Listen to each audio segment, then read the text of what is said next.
Sterkfontein Cave Incident.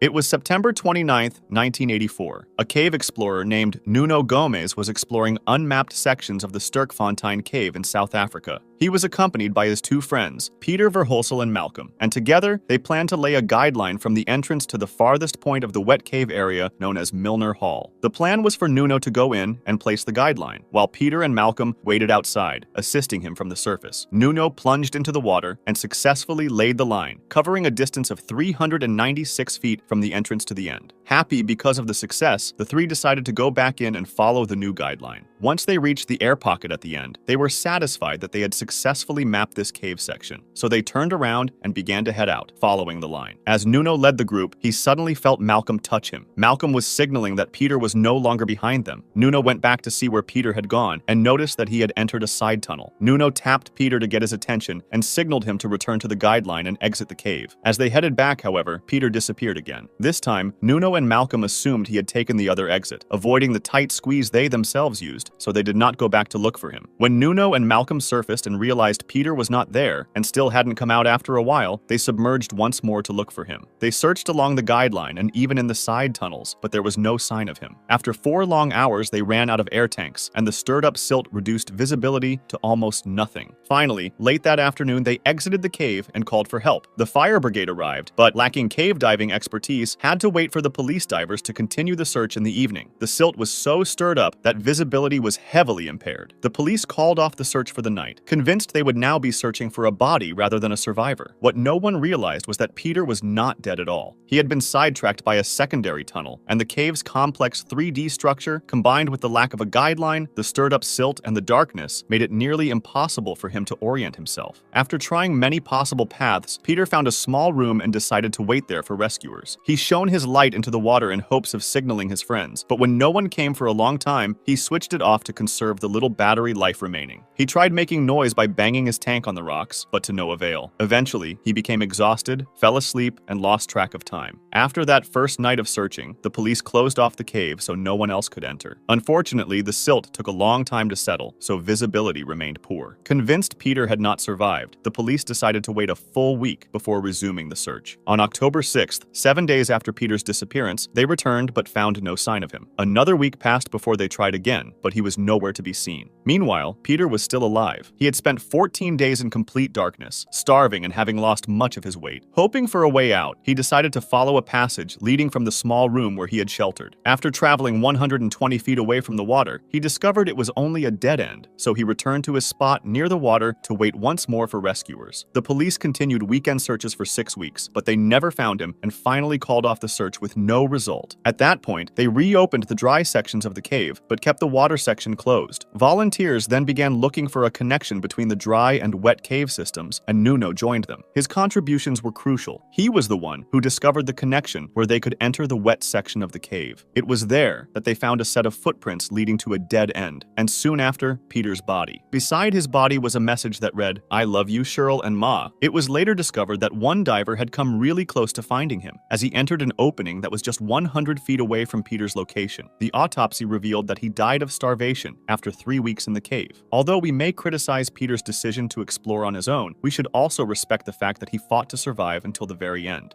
Crooked Swamp Incident.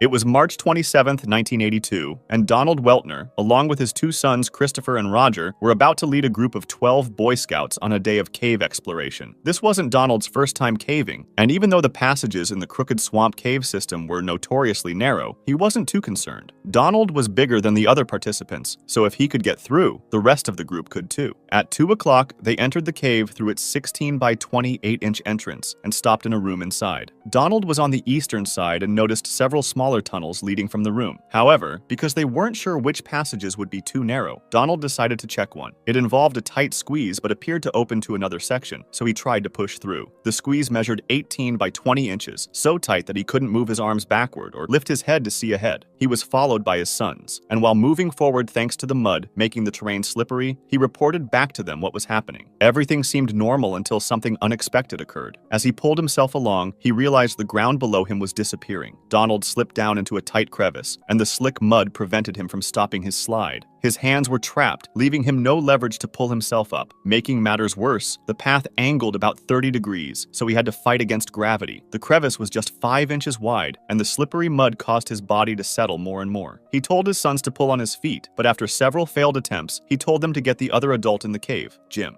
After a while, Jim also realized they wouldn't be able to free Donald on their own. Donald explained that some rocks had loosened when he slid and were now wedging against his body. Each time they tried to pull him backward, the loose rocks would slide forward and block the passage. Jim exited the cave to call for help. Cave rescue specialists and the police arrived, and because only one person could squeeze into that narrow space at a time, they tried using ropes to free Donald. This didn't work either, so they brought in tools to try breaking some of the rocks. However, given how tight the space was, hours of work led to only small breakthroughs, and Donald's situation grew worse. He was thirsty, hungry, and in a very cold environment, so hypothermia was a major concern. The cavers considered entering from the other side to give Donald food and water, but they found that the passage leading to where he laid was extremely narrow. Only 2 very small cavers, sisters Lynn and Nancy Taylor, were able to fit, but even then, they couldn't reach Donald's head. This meant there was no way of delivering supplies, so rescuers had to act quickly. They decided to dig from above ground, down to where Donald was stuck.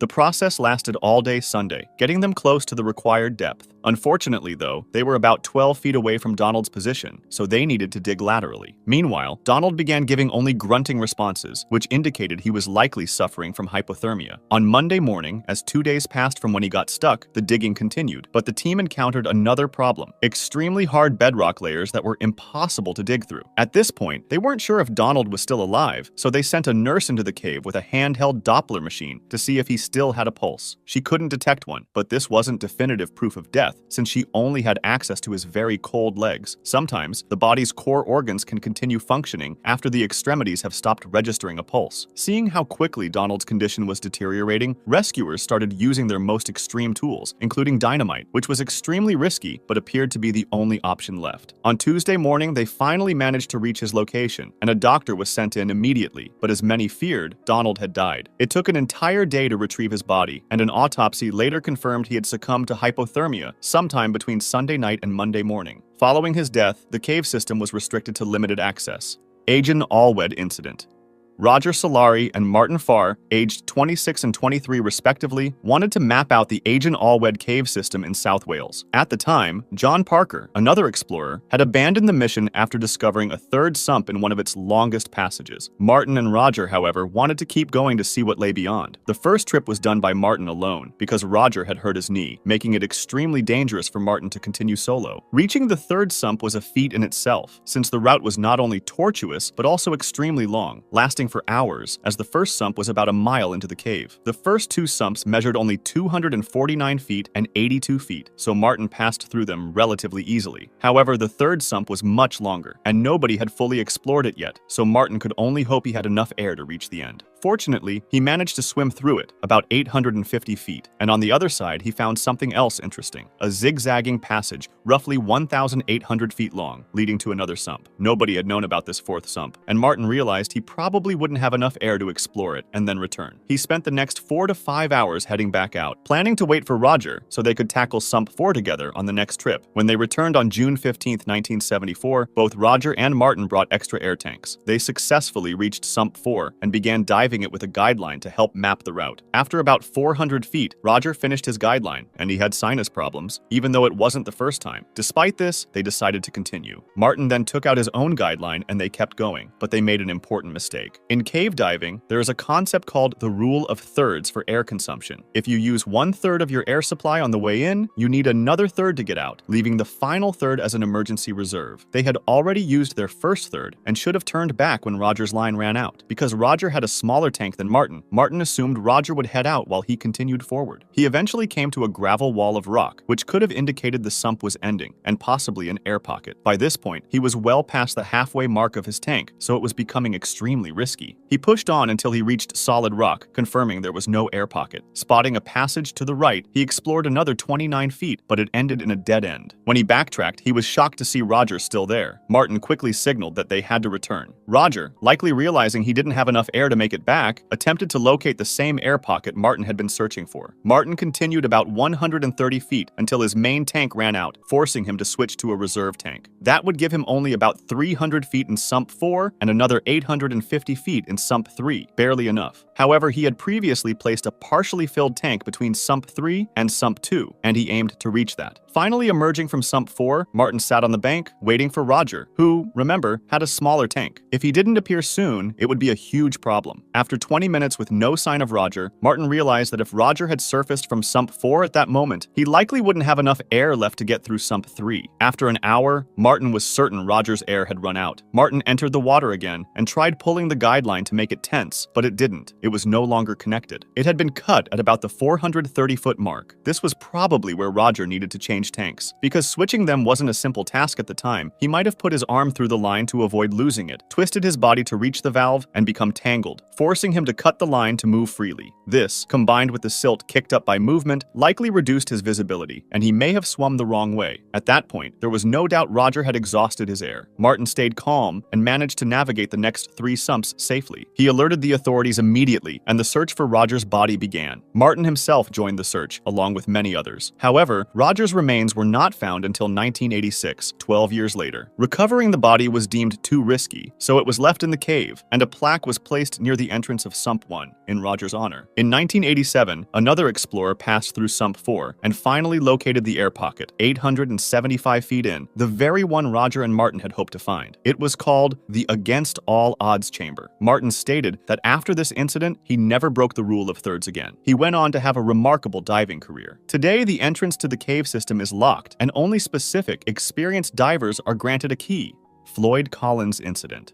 In late December 1924, Floyd Collins discovered a cave called Sand Cave, which was easily accessible to tourists because it was near a highway. He quickly struck a deal with the land's owners to receive 50% of any profits from the cave's exploration. Afterward, he immediately began working there. Since there was no significant entrance, however, many tourists avoided it. As a result, Floyd spent hours every day over the next few weeks digging deeper and deeper. On January 30th, 1925, it was snowing outside, and once again, Floyd went into the cave, only to find something shocking. Crawling forward with a lantern, he reached what was known as the turnaround room, called that way because many cavers would stop there and turn around, deeming it too risky to continue. The only way to go farther was through a tiny, narrow hole called the squeeze, which measured only 9 inches in height. Floyd, however, managed to push through. Beyond the squeeze, he saw a narrow pit dropping about 10 feet. He went down feet first and reached the bottom, where he found yet another pit. Squatting down, he removed the remaining rocks and debris and finally saw an opening into the main cave. He tied a rope in place and descended an 80-foot drop. Reaching the cavern floor, he was amazed by the sight, but noticed his light was starting to dim. Wanting to avoid being left in the dark, he climbed back up the 80-foot drop and began returning, moving backwards and pushing his lantern with his shoulder. Unfortunately, his lantern slipped into a tiny hole and shattered, leaving him in total darkness. Because the cavern was extremely unstable, Floyd knew he had to move carefully to avoid dislodging loose rocks. Unable to see, however, he kicked one loose, and it fell onto his left leg, trapping him. He tried freeing himself with his right leg, but the more he moved, the more rocks tumbled down, further wedging him in place. It was 10 a.m., and he began shouting for help, hoping someone would hear him. He remained there all day, and by 9 a.m. the next morning, nearly 24 hours after he had become trapped, 2 of the cave's owners arrived with their 17-year-old son, Jewel Estes, to check on him. They saw Floyd's coat hanging outside the cave and called his name, but no one answered, so they ventured deeper. Before long, the 2 owners turned back because the passages were too tight, but Jewel continued and eventually found Floyd, who asked him to call his brothers for help. Soon, Marshall Collins, Floyd's brother, and Lee Collins, Floyd's father, reached the entrance, finding a growing crowd watching the rescue attempt. Marshall and another man went inside to widen the passage, digging carefully so as not to send loose rocks tumbling onto Floyd. At 4 p.m., Floyd's other brother Homer arrived. Floyd had previously asked Homer to come along that day, so Homer felt guilty for refusing and did his best to help. He did reach Floyd, but a new problem emerged. The crowds outside had started multiple bonfires. The melting ice funneled water into the cave, creating mud and sending freezing cold water down toward Floyd. After 8 hours with Floyd, his brothers had to rest. Upon emerging, Homer grew furious at the huge crowd, telling people to leave if they couldn't help. However, none of them listened. Reporters began arriving, hoping to interview Homer. Tired of the questions, he told them to see for themselves inside the cave. Confusion and rumors spread. Some claimed Floyd was already dead or that the cave had collapsed entirely. Determined to prove otherwise, Marshall offered a $500,000 reward to anyone who saved his brother. As rumors spread more, however, he went in to check on Floyd himself and found him alive. Floyd managed to free one hand, suggesting they tie a rope around his chest to pull him out, but as soon as they tried, he begged them to stop, saying he felt like he was being pulled in two. Homer worked continuously, removing dirt and debris until he was utterly exhausted and needed medical attention. By Tuesday night, 95 hours after Floyd had become trapped, a reporter named Skeets entered the cave and installed a light bulb near Floyd. While removing rubble, Skeets exposed more of Floyd's legs, but still couldn't free him. His story and interview with Floyd were published, drawing even larger crowds. Hotels nearby were filled, and at least 1,000 people gathered around Sand Cave. All this activity further weakened the cave walls, putting it at risk of collapse, though nobody realized it at the time, as everyone was rooting for Floyd. At hour 123, the entrance to the pit collapsed, blocking any access to Floyd and cutting off deliveries of food and water. By hour 144, a team of workers formed to dig a new tunnel to reach him. The only way they could know if Floyd was still alive was the light bulb Skeets had installed. It was connected to another bulb outside, which would flicker when Floyd breathed. They dug relentlessly, but with no food or water reaching Floyd, combined with the cold temperature, his chances were fading quickly. By Friday, February 13th, the men had nearly reached him, and one worker reported hearing groaning about 10 feet away. However, at 1:30 a.m. on February 16th, a worker reached Floyd and found him already deceased. Initially, Floyd's body was left in the cave. After some time, though, his brother Homer arranged for its removal and gave him a proper burial.